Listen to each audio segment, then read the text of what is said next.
To transform in 1 week is not a fantasy, it is a decision. The change does not begin outside, it begins in the mind. Every day you are repeating the same patterns, the same habits, the same thoughts. If you want to become someone new, someone unrecognizable, then you must be ready to break the rhythm of who you are. In 1 week you will not become perfect, but in 1 week you can become unrecognizable, because transformation does not require time. It requires intensity. It requires presence. It requires intention. Most people change slowly, not because it must be slow, but because they are not willing to give full attention to the now. You are different. You are here. You are ready. So how do you do it? You wake up with discipline. You move your body with purpose. You feed your mind with clarity. You act without waiting for motivation. You do not negotiate with your excuses. You silence the noise. You train your thoughts. You create inner stillness. The world will not recognize you in 7 days, not because of your clothes, your muscles, or your words, but because your energy will have shifted. And energy cannot lie. Become unrecognizable, not to impress others, but to meet the version of yourself you've always been capable of being. Most people begin their transformation journey by changing the surface, their routines, their diets, their clothing, or their schedule. But these are only expressions of a deeper layer. True transformation begins where no one else can see, in the mind. If you do not first shift the way you think, speak to yourself, and perceive the world, any external change will only be temporary. The body will always return to the commands of the mind. The question is, what kind of mind is giving the orders? Every thought you think sends a signal to act, to feel, to believe, or to surrender. These thoughts accumulate like water dripping into a vessel. Eventually, your inner world becomes saturated either with clarity or confusion, power or doubt. So if the goal is to become unrecognizable in 1 week, the first step is not in changing your schedule. The first step is observing and reshaping the narrative you live by. Ask yourself, what do I believe about myself when I am alone and quiet? Do I trust myself? Do I speak with strength or with uncertainty? Do I act like someone who deserves transformation? Or do I subconsciously sabotage progress before it starts? The answers to these questions will determine everything you build, because you cannot outperform the identity you believe you are. Changing the mind is not a motivational event. It is a discipline. You must notice the moment a weak thought arises and counter it with truth. When the inner voice says, "I can't," you respond with, "I train until I can." When it whispers, "It's too hard," you reply, "It's only hard until it becomes normal." This is not positivity. It is mental training, and training means repetition, awareness, and correction. The mirror might reflect your physical form, but it does not reflect your strength of will. That's why someone can look successful, but still feel empty. The mirror shows you the shape of your body, but only the mind reveals the shape of your character. When you start to focus inward and develop discipline in thought, you begin to radiate a different kind of presence, one that no external change alone can produce. To reprogram the mind, you must also control the inputs.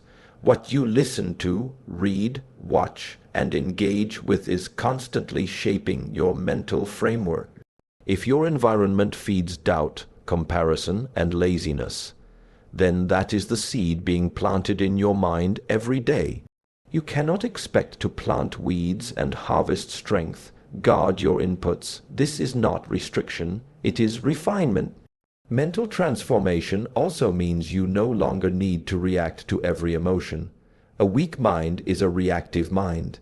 It chases comfort, avoids discomfort, and seeks validation. A trained mind becomes still. It witnesses emotion, but does not drown in it. It can sit in frustration without giving up. It can experience fatigue without surrendering. This is the power that makes someone unrecognizable, not louder words or better posture, but deeper stillness. So the mind must come first, always. You train the mind, and the body will follow. You discipline the thoughts, and your actions will align.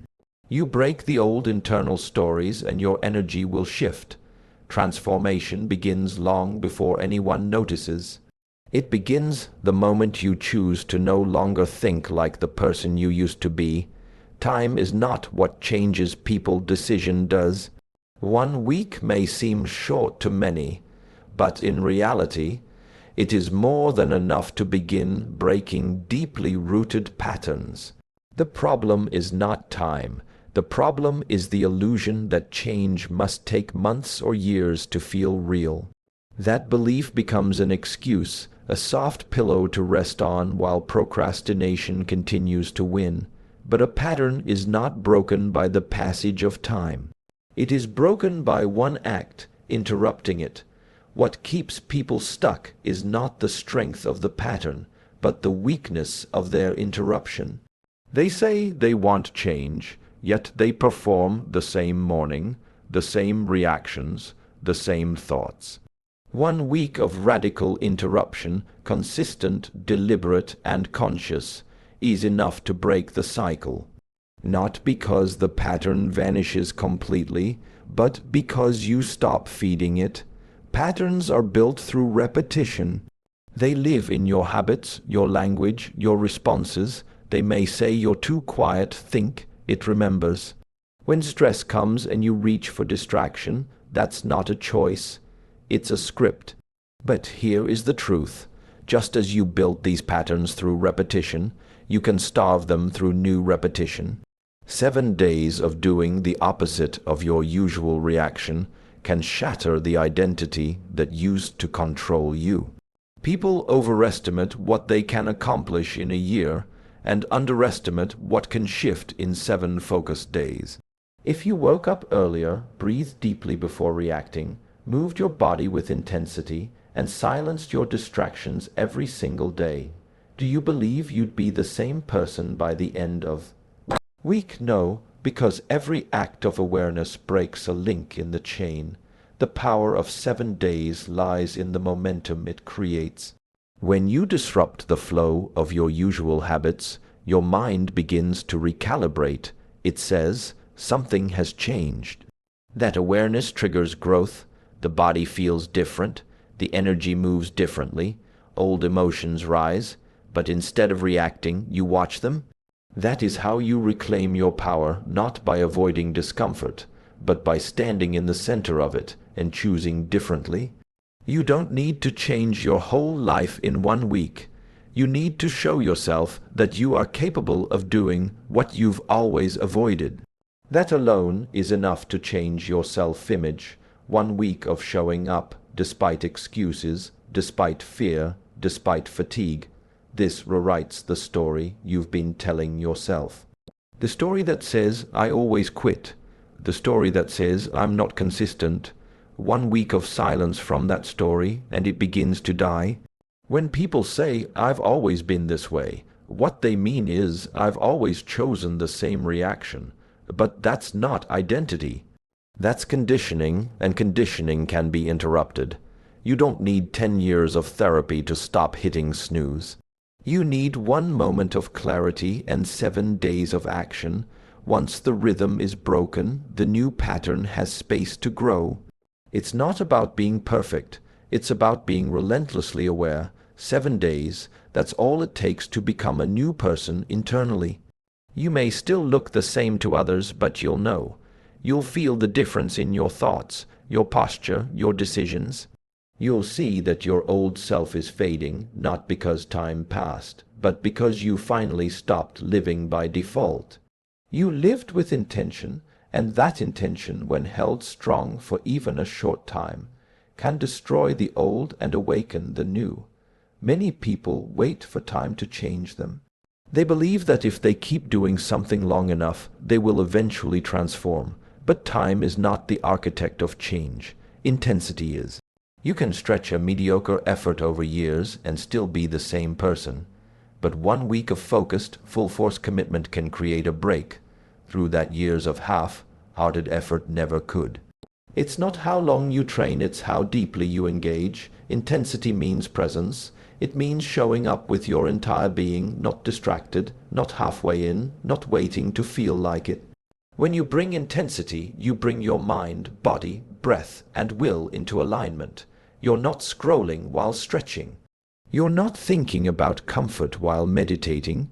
You are here, and the moment feels sharp, alive, uncomfortable, real.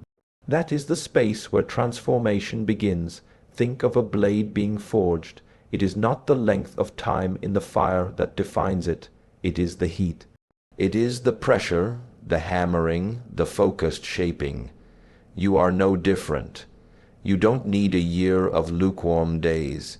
You need 7 days of fire, 7 days where you don't lie to yourself, 7 days where you stop choosing comfort over growth.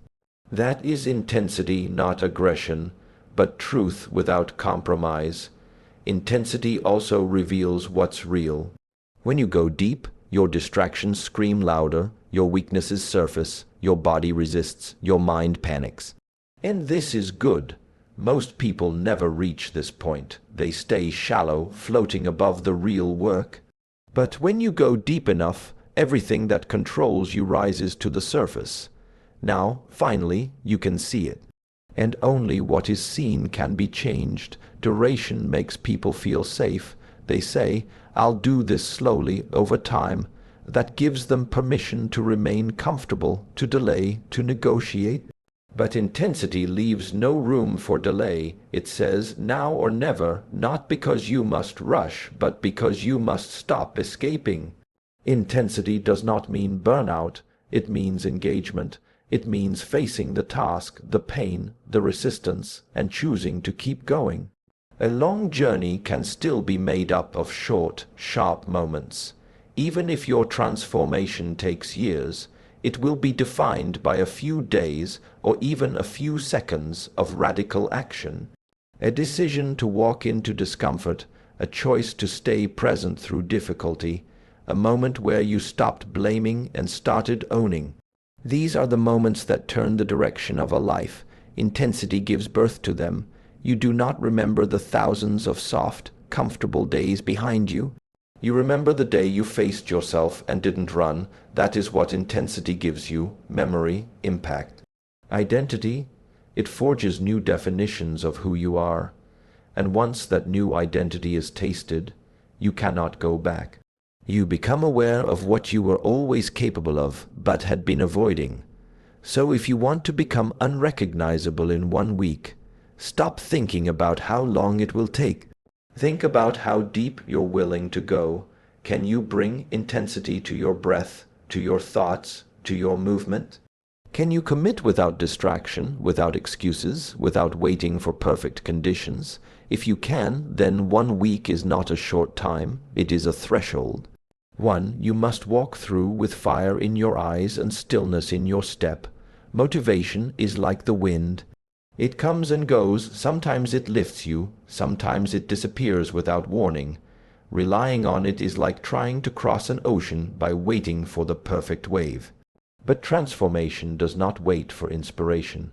It is built on discipline, the steady, deliberate act of doing what must be done, whether you feel like it or not. There are days when the mind is quiet and energy flows. You feel clear, purposeful, inspired. On those days, effort feels natural. But there are also days when the mind is noisy, the body is heavy, and the world feels like resistance. Most people stop here. They say, today is not the day. But that's the difference between motivation and discipline. Discipline doesn't ask how you feel. It remembers the decision you made before the feelings changed. Discipline is a contract between your higher self and your current self. It is the part of you that holds the line when your emotions try to bargain with your goals. It's not rigid or robotic. It is rooted in alignment. You know why you started. You know what must be done. So you do it. That's not cold, that's commitment. That's the act of becoming the person you promised yourself you'd be. Motivation is loud. It's a burst of energy, a rush of clarity. It's good, but it's not stable. Discipline is quiet. It doesn't need music or quotes or validation. It moves in silence. It shows up at 5 a.m. It repeats when no one claps. It trains in the dark, knowing the light will come later. And that's why discipline is more reliable, because it keeps going after the excitement is gone.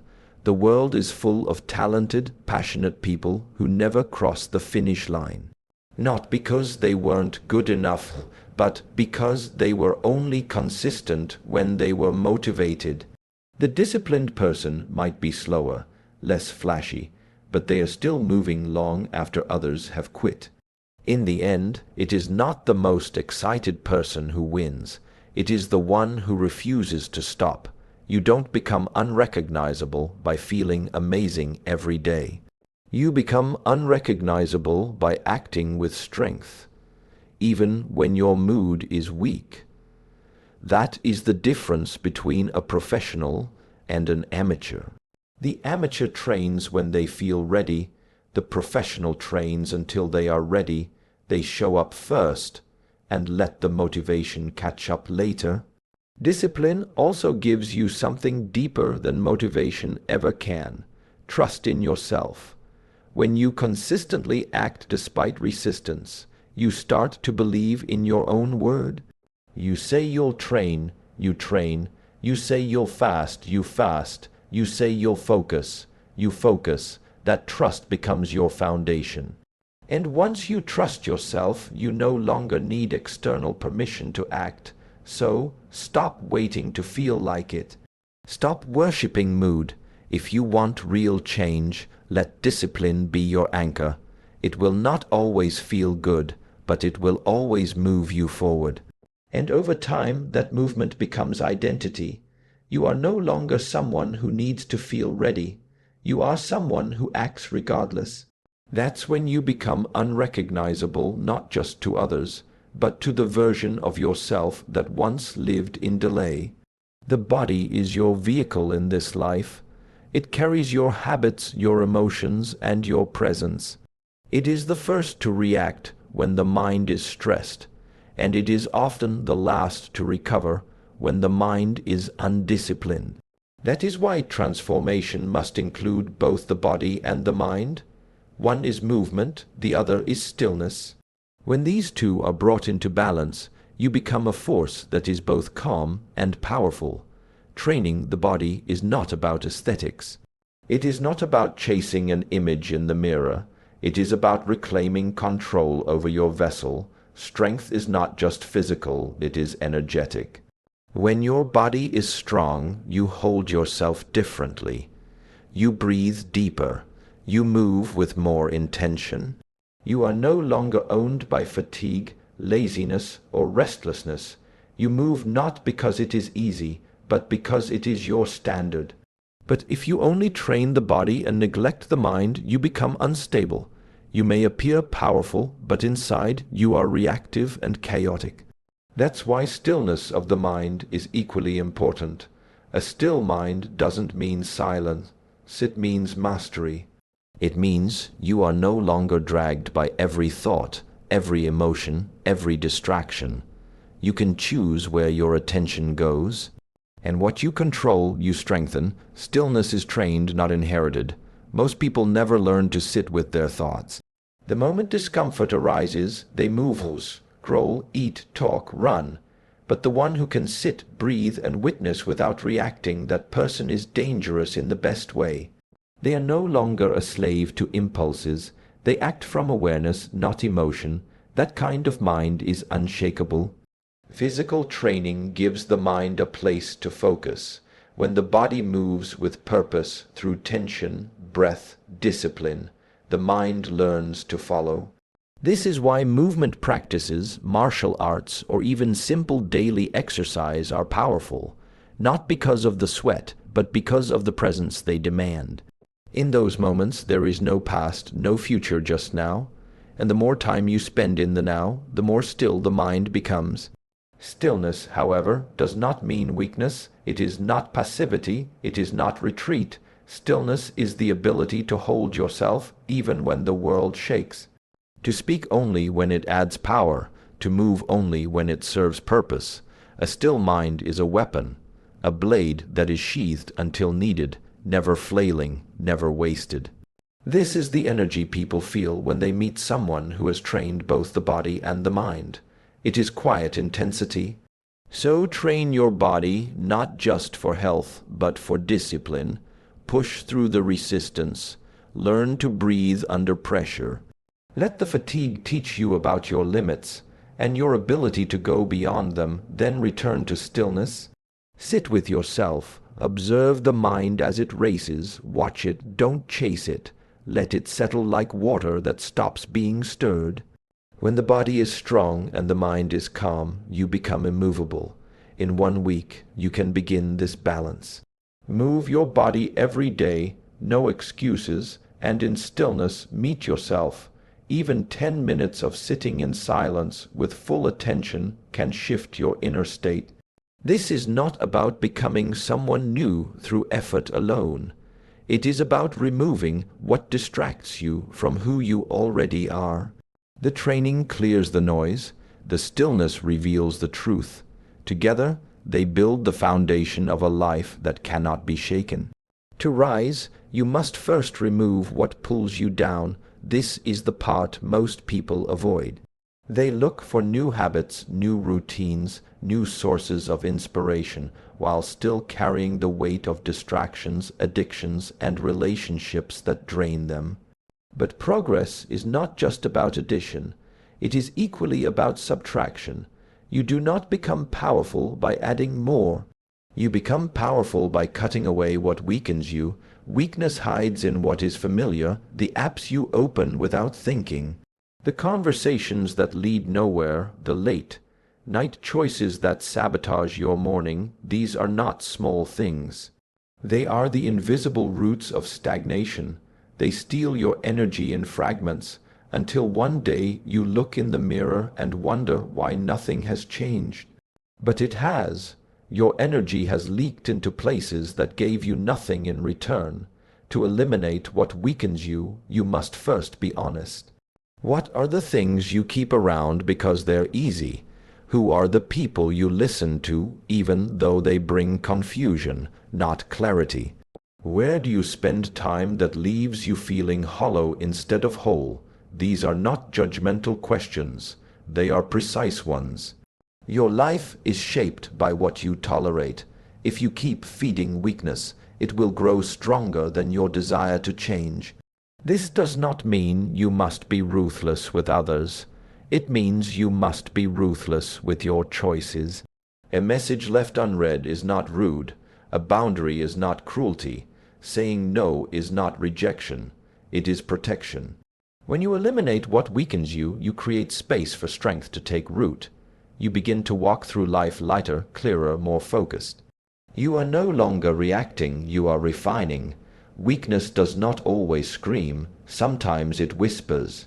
Just this once, you've earned it. Tomorrow will be better. These voices don't come from the world. They come from the self that wants comfort more than growth. Eliminating what weakens you means recognizing these inner negotiations and ending them.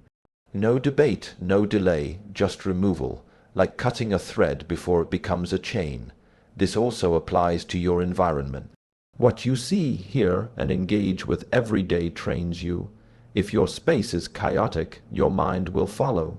If your conversations are shallow, your thoughts will mirror them. If your entertainment numbs you, your awareness will dim. You cannot grow in a space that pulls you backward. Transformation requires that your surroundings reflect your new standards. Even the smallest habits can be anchors: snoozing your alarm, complaining before acting, eating what dulls your mind. These are not neutral, they are choices. And every choice either strengthens your direction or slows it. You do not need to eliminate everything all at once, but you do need to start. pick one thing you know is weakening you. Remove it, not next week, but today, and observe how your energy shifts. The power of elimination is that it gives you back your time, your attention, and your clarity. It is not about being harsh, it is about being precise. Like a sculptor removing what does not belong, you begin to see the outline of the person beneath the noise. What remains after you cut away the weakness is not emptiness. It is you uncovered, not newly added, but finally revealed. The mirror doesn't lie. It shows you exactly what is there, not what you wish to see, not what others have told you to believe, but what is. And yet many people cannot look into it for more than a few seconds, not because of what they see on the surface, but because of what they feel beneath it. The mirror reveals the truth, and truth, when avoided for too long, becomes uncomfortable, even painful. But if you want to transform, the first step is clear. Face the mirror without flinching. This mirror is not just physical, it is mental. It is emotional, it is spiritual. It is the inner confrontation with your habits, your excuses, your patterns. Most people avoid this kind of looking. They distract themselves with noise, with entertainment, with false progress.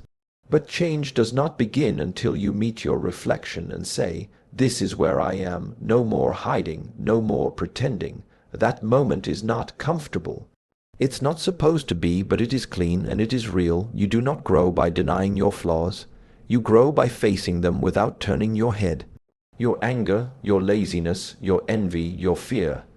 Acknowledge them, not with shame, but with honesty. Because what you can see, you can train. What you can name, you can change. The mirror is not your enemy. It is your greatest tool, but it demands courage, not the courage to fight others, the courage to stop lying to yourself.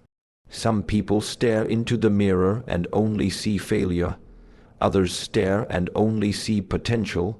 Both are blind. The mirror is neutral.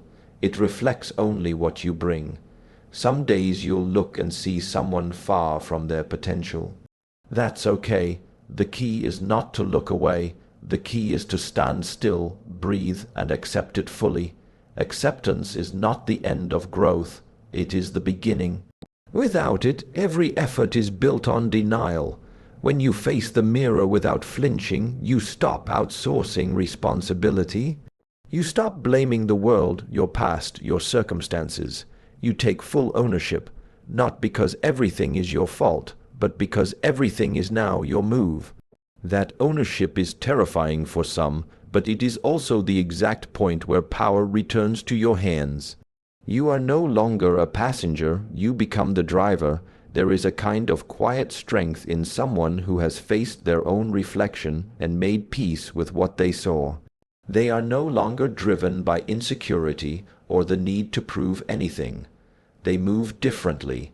They walk with awareness, because they know what they were and what they are becoming. The mirror has shown them their darkness, and they did not run. That is what gives light its power. It is born from confrontation, not avoidance. This practice must become daily. Not just once, every day you must return to the mirror, not for vanity, for truth. Ask, am I aligned with who I say I am? Am I living with discipline or with excuses? Am I training or am I pretending? Let these questions burn through illusion. Let them strip away the masks, because the person you want to become is not built by fantasy. It is built through facing yourself again and again. In 1 week, you can change what you see in the mirror, not because your face changes, but because your energy does. Your eyes become steadier, your posture speaks of intention, your presence becomes undeniable. But only if you are willing to begin here, facing yourself in stillness, in silence, and in full honesty. The mirror will never flinch. The question is, will you? You do not become something by thinking about it once. You become it by repeating it until it becomes part of your nervous system, your breath, your movement. Identity is not chosen. It is forged in the fire of daily action. forged in the quiet, repetitive effort that no one sees.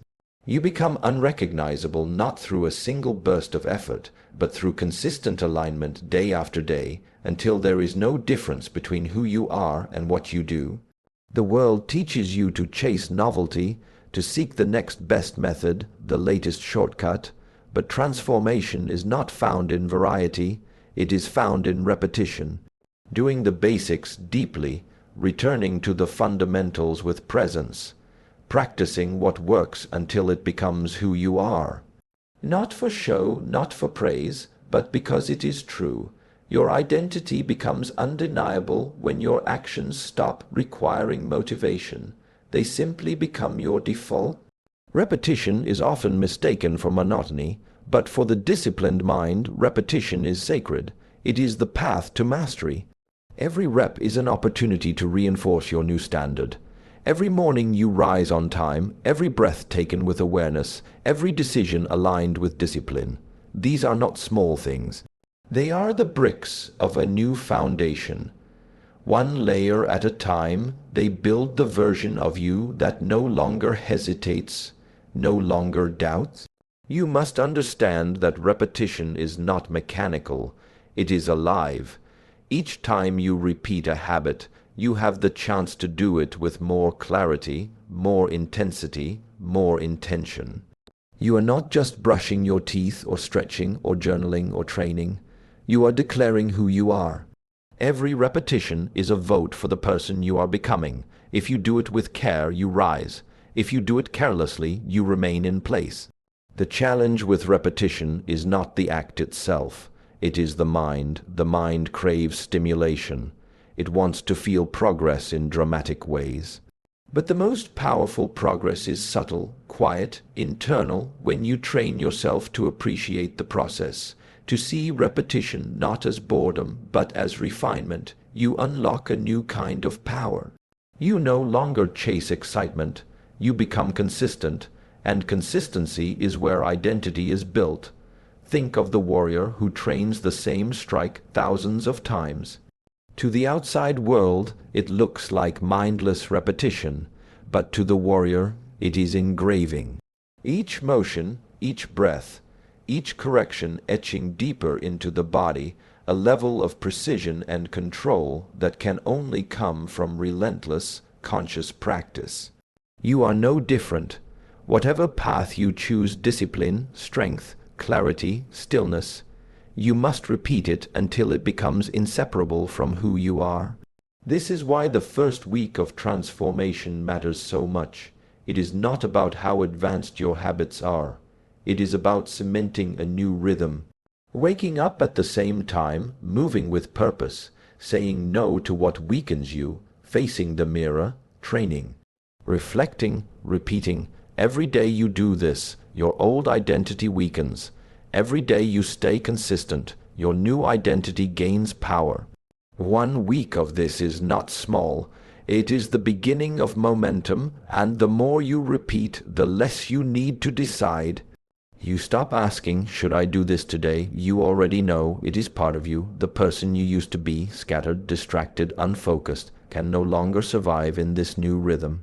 You didn't kill that version of yourself with force.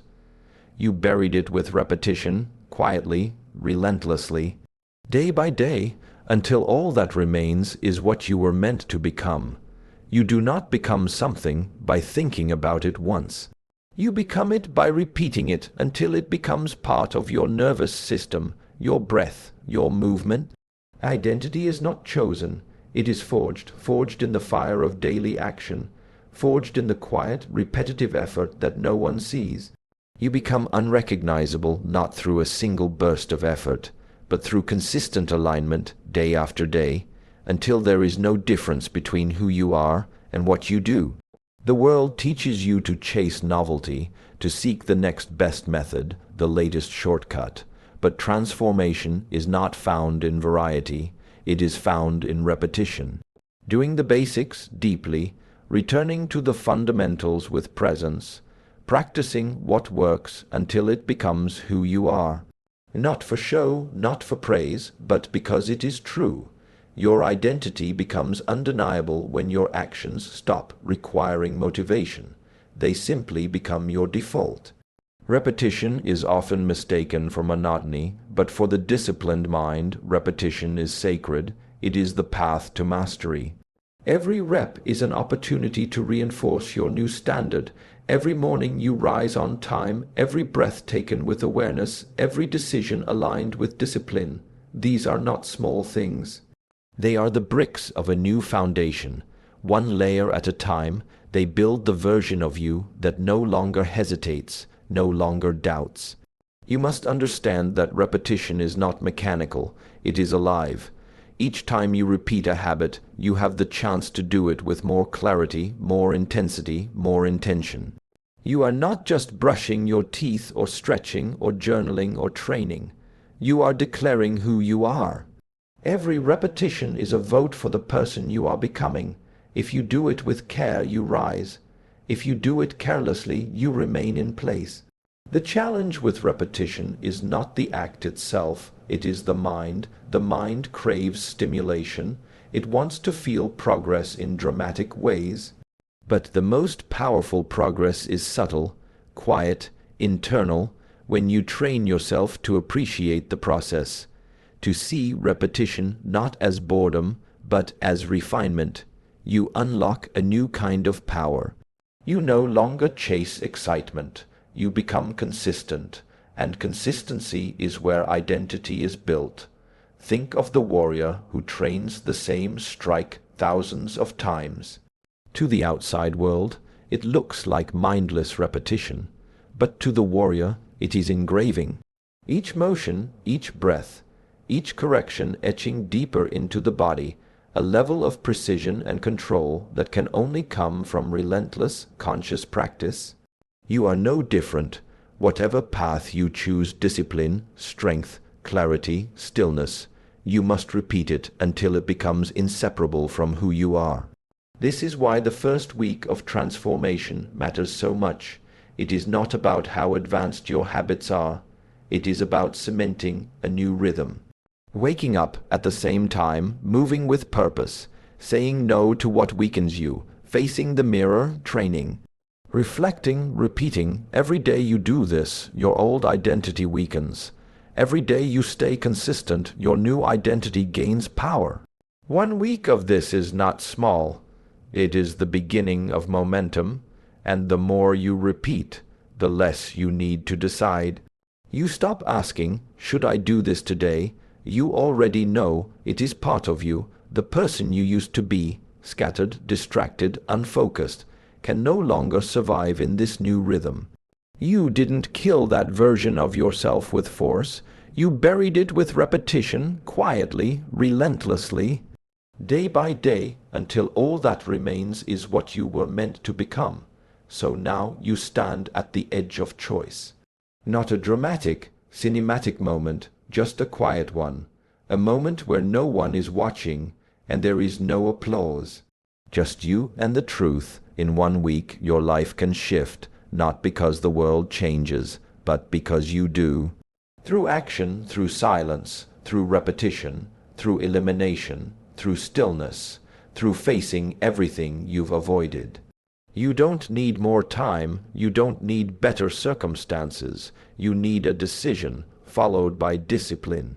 You need to choose to act without asking permission from your past.